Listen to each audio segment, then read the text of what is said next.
Comic Boom. Hey guys, Comic Boom here to review Justice League issue 22, which is written by James Tynion IV. This is a Legion of Doom issue, which is appropriate because we are getting basically the history of Perpetua. And when we're getting the history of Perpetua, we're really getting the history of the DC multiverse, which is quite interesting. Now, Perpetua is the mother of the Monitor, the AntiMonitor, and the World Forger. She basically created them. It's been revealed now that Perpetua was basically, she was sent by the greater judges of creation to give birth to a bold new system of life within the greater omniverse. Now, the greater omniverse makes up a series, the greater omniverse is made up of a series of multiverses. And multiverses are created by individual, I guess you could call them individual beings like Perpetua that serve a particular function for the judges of creation. And Perpetua's function was to create a multiverse, to create a multiverse and to create life, and basically create life for justice and for stability and for harmony. And well, obviously something went wrong here, and that's what we're getting to. Now, what purpose does the multiverse serve? Well, we don't really know specifically, but Perpetua's initial statement when after she created her sons, the Monitor asked his mom, Perpetua, what's the point of the multiverse? And the answer was that she had hoped to please the source of their power. In other words, the first thing that Perpetua understood is that she was creating the multiverse to essentially please the judges of creation, and she also hoped to make something dynamic, beautiful, and unique. Now, what's interesting here is that the multiverse was created from three specific forms in a classic tripartite tradition, classic tripartite form, and that's really what gave rise to the three brothers of the Monitor, AntiMonitor, and the World Forger. The three things which make up the multiverse are dark matter, positive matter, and antimatter. Now, dark matter is rich with potential, and that's represented by the World Forger. The World Forger uses the dark matter to create new worlds, to create new multiverses. The World Forger essentially creates life. And whenever anything is destroyed, it ultimately ends up in the sixth dimension where the World Forger creates new worlds and new life again. The World Forger also created a pet called Barbados from Metal. If you recall the pages of Dark Knight Metal, Batman's Metal, well, the World Forger created Barbados, and Barbados is sort of like his pet. And as worlds decay and are destroyed, Barbados destroys and devours those worlds. So the World Forger essentially creates life. Now, with the other two things which make up the universe, other than dark matter, are positive matter and antimatter. Positive matter is represented by Mar Novu, who is the Monitor, and his job is to basically keep things firm and constant, and he is to monitor all of creation, to ensure that there is stability on all life, and to basically keep life afloat and to keep things running smoothly. The Anti-Monitor's job is, of course, it's all destroying and corrosive, and Mobius, who's the Anti-Monitor, his job was essentially initially to monitor the overvoid and prevent people from the multiverse to cross into the overvoid, which is that space between the multiverses. The Anti-Monitor's job, Morbius's job, is to he was basically to be like the source wall. He was to keep separate our multiverse from interacting, from people escaping our multiverse and going into the overvoid and going into other multiverses. That was his job. Now, it's interestingly enough, now the brothers, the three brothers, represent birth, life, and death, and that's quite interesting. The World Forger represents birth; he creates life. The Monitor represents life itself, and because he monitors all the various universes in the world orrery, and his job is to prevent crises. Now, the Monitor's job being to prevent crises, we know he hasn't done a great job in our multiverse because there's been all kinds of crises. There's been at least 7, if you believe the pages of Young Justice. There's been 7 crises in the DC universe. Good luck naming them all, and it's the Monitor's job to try to prevent them and to deal with that. Meanwhile, the Anti-Monitor's job is to basically monitor the boundaries between creation and keep them free of life. So he is to prevent life from basically infecting the overvoid, which is that space between the multiverses, as I would explain it. Now, Perpetua basically wove together the multiverse from her 7 energies of creation. Now, the 7 energies of creation were entrusted to her, presumably by the judges of creation, and she uses them to basically help create the various stabilities and the various things that make up the multiverse. Now, she only makes reference, Perpetua, in this issue to one particular one particular energy, and that is the emotions. And she oversees emotions in all its vibrant spectrums, and she basically tells her sons, she tells them, look, you're going to experience all this. You're going to grow to love the multiverse. This is going to be wonderful. It's going to be great. Now, what exactly is Perpetua's role? Because the Monitor is wondering, well, look, Mom, you did all this for us. You did this for me, my brother, the AntiMonitor, and my other brother, the World Forger. Mother, what do you do? What does Perpetua do in all this? And it's basically, she tells the Monitor that her role is to see to it that all live. Now, what's interesting here is, while Perpetua is off doing her own thing, and the World Forger, the Monitor, and the AntiMonitor are holding down their jobs, the Monitor discovers something very curious in the center of the multiverse. The center of the multiverse is, of course, Earth. And he noticed that a strange thing's happening on Earth, and a new species has been created. He's wondering what's going on here because he never created it, and he was wondering if maybe the World Forger, whose job it is to create life and create worlds, he asks his brother, the World Forger, hey, did you create this new species that appears to be appearing near Earth? And he said, no, I had nothing to do with that. So they go and they ask their mother, Perpetua, and it ends up that Perpetua was creating a new species.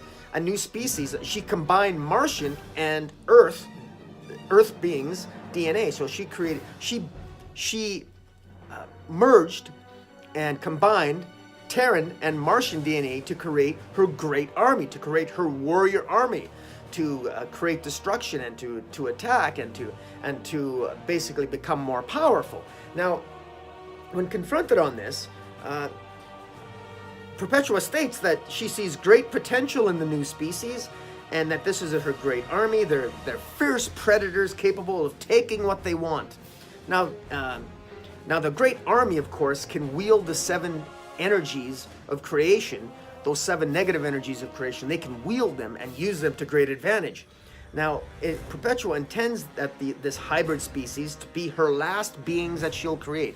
The very first beings that Perpetua created were her sons, the World Forger, Monitor, and AntiMonitor. The last beings that she created was her great army by merging Earth beings, us Earthlings, with the Martians. This is a concern to Monitor because he's saying, Mom, why do you want to do this? Because the Monitor looks into the overvoid. The Monitor's job is just to oversee the multiverse, but he cheats, and he peeks into the overvoid, into other multiverses, even though he's not supposed to. I guess when his brother, the AntiMonitor, is not looking and monitoring that domain, that boundary, the Monitor peeks into the overvoid, that space between multiverses, and he sees other multiverses, and he sees the sins, that the greatest sin that you can do is to basically reach beyond the multiverse and embrace greed and ambition.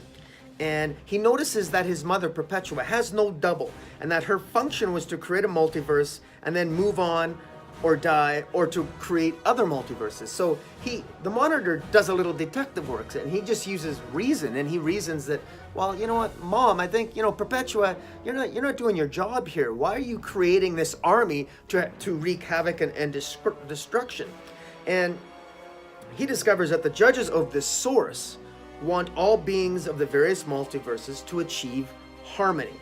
And Perpetua feels that the judges of the source, the judges of all creation, want to hold humanity back. They want to hold the multiverse's potential back.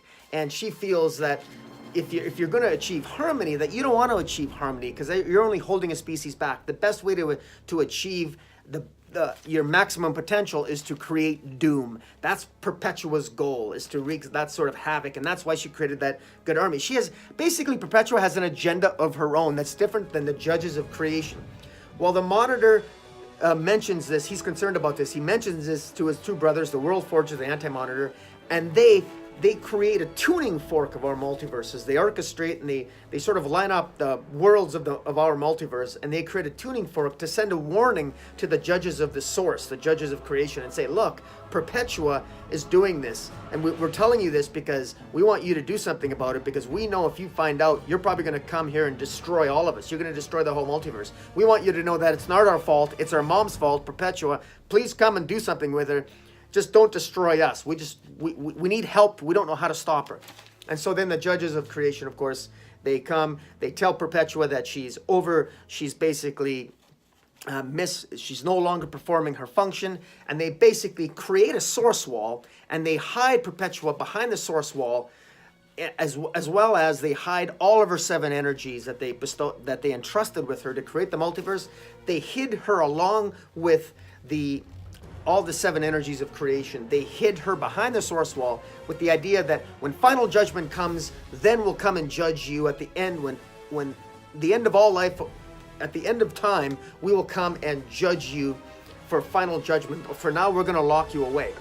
And they created the source wall to forever prevent anyone from our multiverse to basically infect any other multiverses, and to prevent us from being able to enter into the overvoid between the multiverses. Now, upon doing that, that really pissed off the AntiMonitor. Now, why would the AntiMonitor be upset? Well, the AntiMonitor gets really upset, particularly with his brother, the Monitor, because he's saying, look, did you know this would happen? And the Monitor said, well, I suspected it, but why? What's the big deal? We finally got rid of our mother. She's locked behind the source wall now. There's this big source wall. We're now safe. The multiverse can now prosper. We're all okay. It's all good.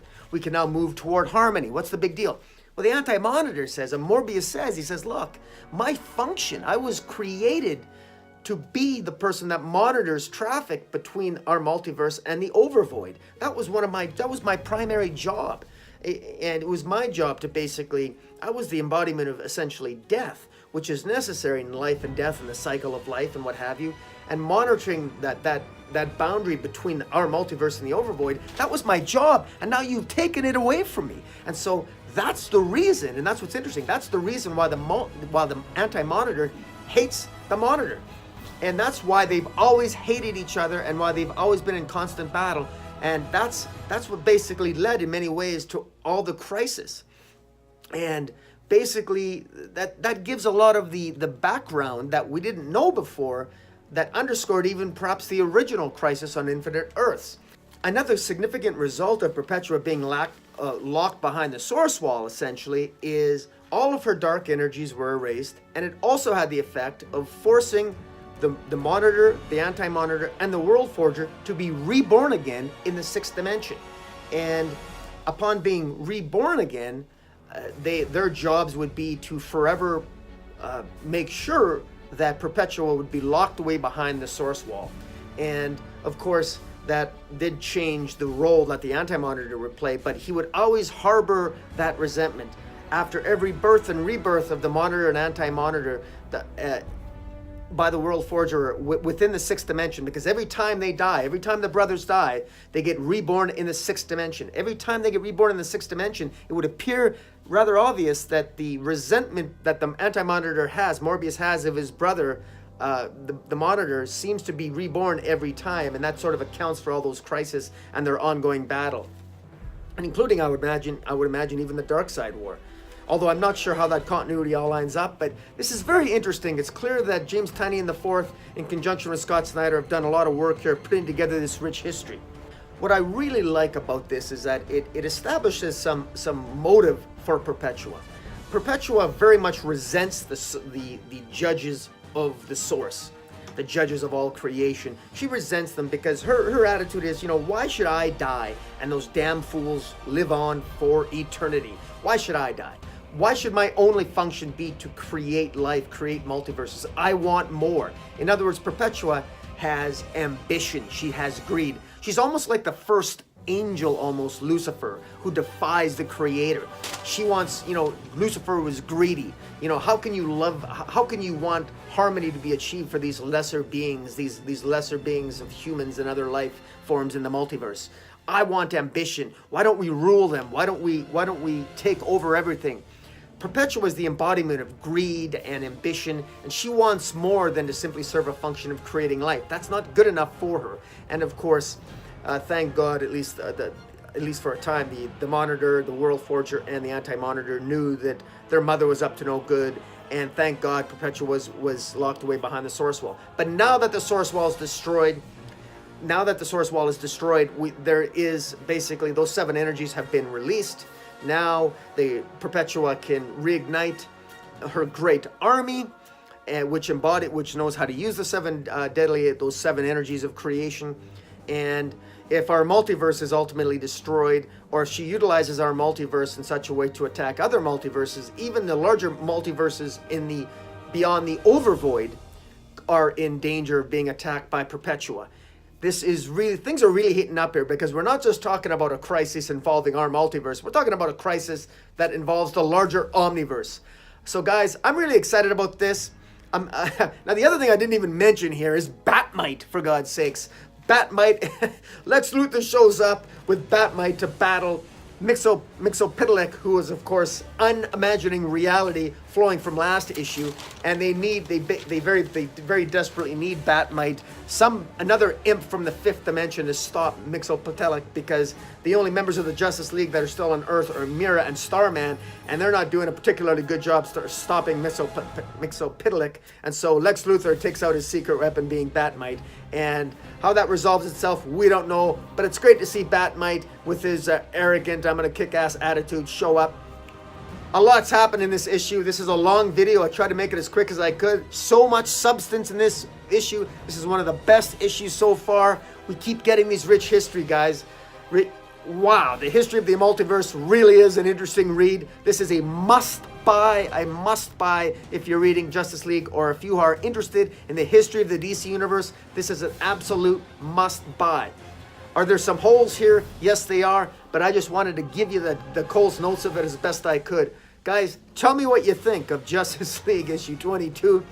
Follow me on Twitter at Metropolis40. Hit the subscribe button. Until next time, Comic Boom out.